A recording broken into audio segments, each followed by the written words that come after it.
cette vidéo, j'étais parti à la base sur un changement d'huile, un petit entretien tranquille, rien de spécial. Et finalement, c'est un travail qui m'a pris plusieurs heures. Parce que comme vous allez le voir, j'ai rencontré pas mal de problèmes sur la E30. Je vous explique tout dans cette vidéo.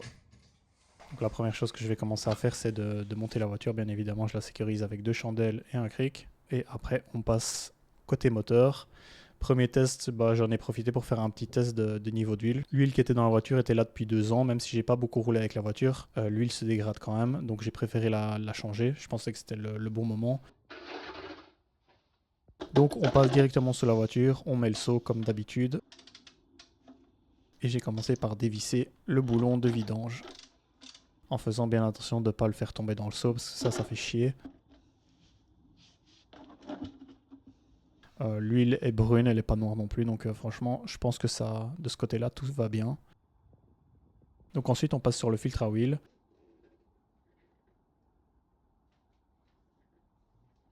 Moi ici, j'ai bricolé un petit pont en carton pour éviter de foutre de l'huile partout.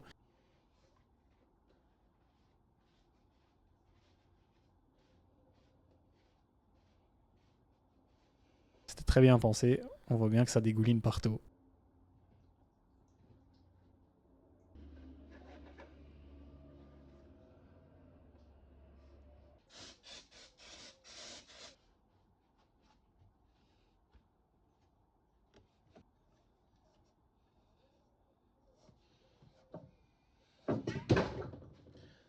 Oh merde, putain.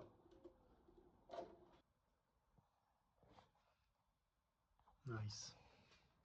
J'ai ensuite commandé un filtre à huile compatible, donc je n'oublie pas de graisser le petit joint avant de le réinstaller.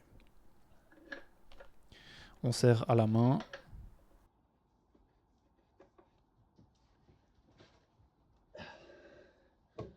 Et on enlève le seau une fois que ça a fini de s'écouler. Je passe vite un coup de nettoyant frein en me disant tranquille, je rebouche, je verse l'huile et c'est un travail qui est terminé, qui est propre, qui est fait. Je vais pouvoir les rouler. Eh ben, pas du tout, pas du tout. Pourquoi? Parce qu'évidemment, le pas de vis est complètement foiré. Donc ni une ni deux, j'en ai profité pour démonter complètement le bac à huile. Donc j'en ai profité, je l'avais jamais fait auparavant, donc j'avais envie de checker aussi un petit peu l'état du bas moteur, ainsi que de voir si j'avais de la limaille ou quoi dans le moteur. Je pensais que c'était le bon moment pour le faire, donc j'ai descendu ça. Bon, c'est pas très compliqué, il y a des vis sur tout le pourtour de la pièce.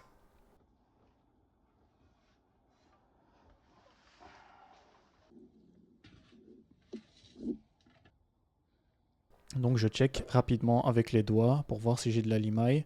Donc de ce côté-là, à mon grand étonnement, il n'y avait rien du tout. Donc franchement, plutôt content.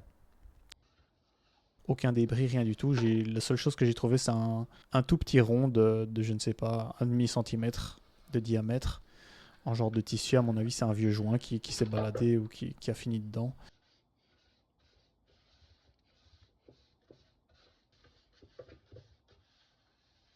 Donc ici, ce que je fais, c'est que je vais commencer par gratter. Il y avait une sorte de colle bleue comme ça sur tout le pourtour. J'ai lu que ça se faisait couramment pour la réinstallation. Moi, je l'ai pas fait. Je ne sais pas si c'est une erreur. On verra par la suite. Donc ici, comme vous pouvez voir, la vis est complètement foirée. Elle tourne sur elle-même. Donc ça part sur un petit kit Helicoil. Donc il coûte une dizaine d'euros. Ici, dans ce cas-ci, c'est un kit qui permet de faire qu'une seule taille. Donc moi, c'était du M12. Donc ce que j'ai fait, c'est que je l'ai commandé. Et on a un petit kit qui est livré avec tous les outils qu'il vous faut pour réparer le pas de vis. Et en réparer d'autres aussi dans la même taille, bien évidemment. Donc par la suite, si vous avez envie. Donc la première chose que je fais ici, c'est que je vais monter la mèche qui est fournie dans le kit pour pouvoir réagrandir le trou. Donc vous allez voir, c'est assez bien pensé. Donc ici, je l'ai monté sur une foreuse. Donc il faut vraiment y aller à plusieurs fois parce que c'est assez délicat. La foreuse commence à partir dans tous les sens. Donc il faut bien essayer de rester droit pour pas complètement foirer le pas de vis. Rester droit au maximum. Dès qu'elle bloque, arrêtez et essayez de se réajuster. Mais en allant petit à petit, vous voyez bien que ça s'est passé. Et le trou est bien fait. Donc je regarde un petit peu à l'intérieur. Je vais renettoyer plus tard, une fois que ça sera fait, pour éviter d'avoir des petits débris qui se baladent dans le moteur.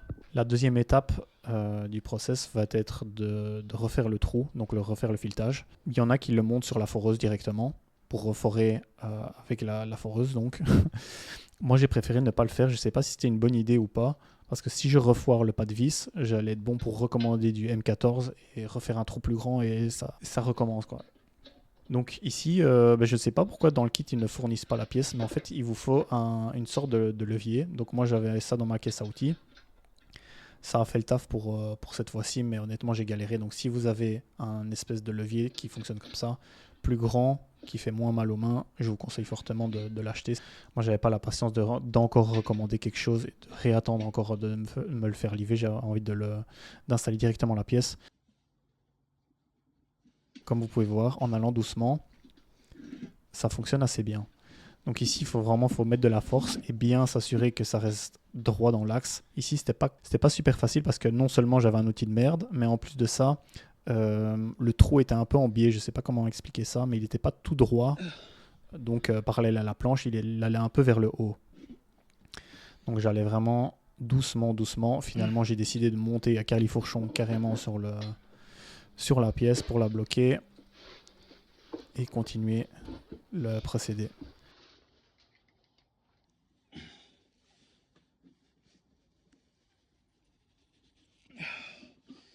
En vrai, ça se fait assez bien.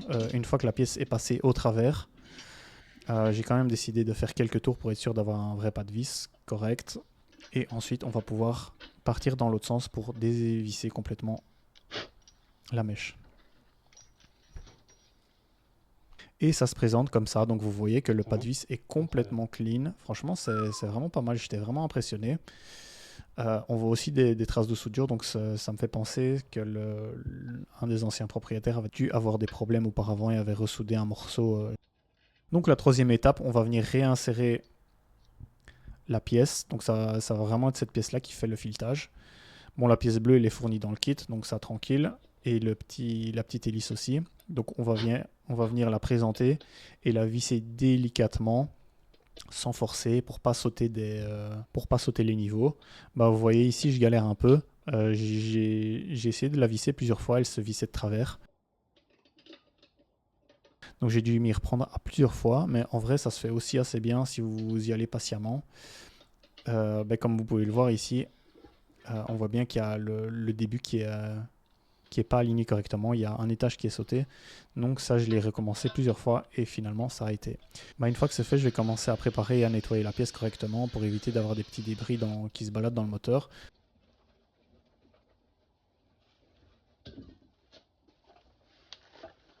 Donc je nettoie l'intérieur, l'extérieur avec un nettoyant frein. Rien de spécial à ce niveau-là.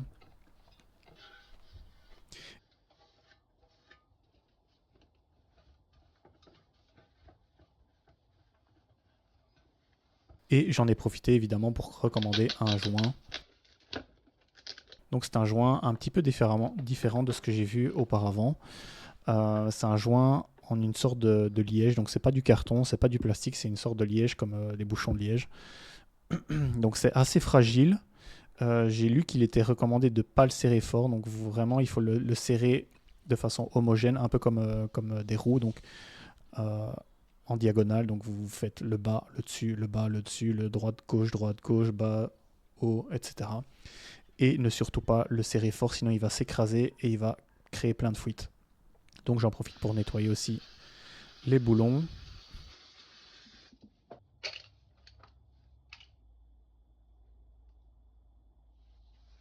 Et donc j'ai commandé une nouvelle vis en M12 avec une rondelle et je vais faire un petit test. Et comme vous pouvez le voir, ça se visse parfaitement. Ça fait super plaisir, ça serre à la mort. Donc c'est nickel, on va pouvoir tout réinstaller et remettre tout en lieu et place. Donc on repasse en dessous de la voiture. Tout ce dont j'ai besoin ici, c'est le cliquet avec la bonne douille, la pièce à réinstaller et les boulons. Et on est parti.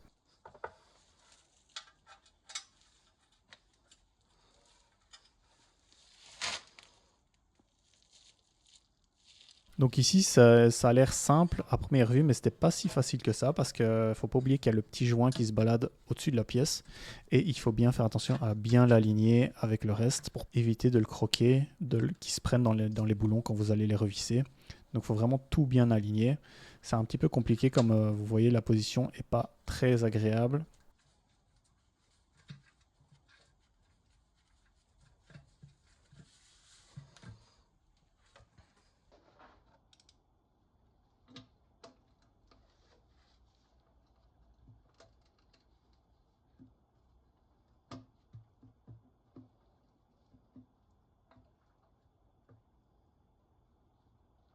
Et on continue de resserrer. Ben, j'ai resserré au cliquet, j'ai pas forcé. Vraiment, une fois que c'est serré, j'ai fait un quart ou un huitième de tour pour être sûr que ça tienne, qu'il n'y ait pas de fuite. Mais j'ai pas insisté plus.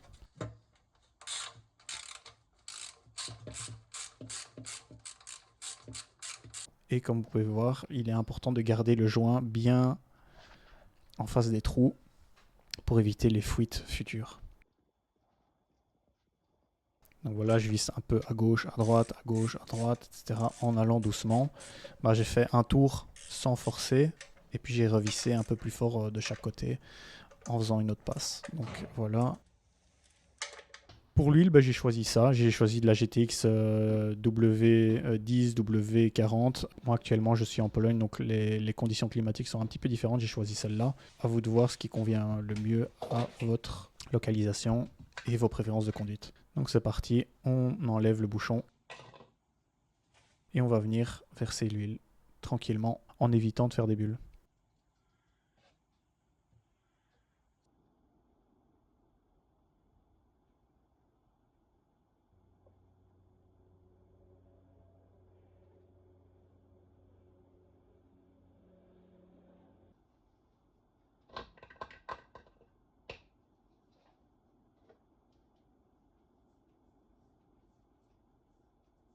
Une fois que c'est fait, je fais un premier démarrage.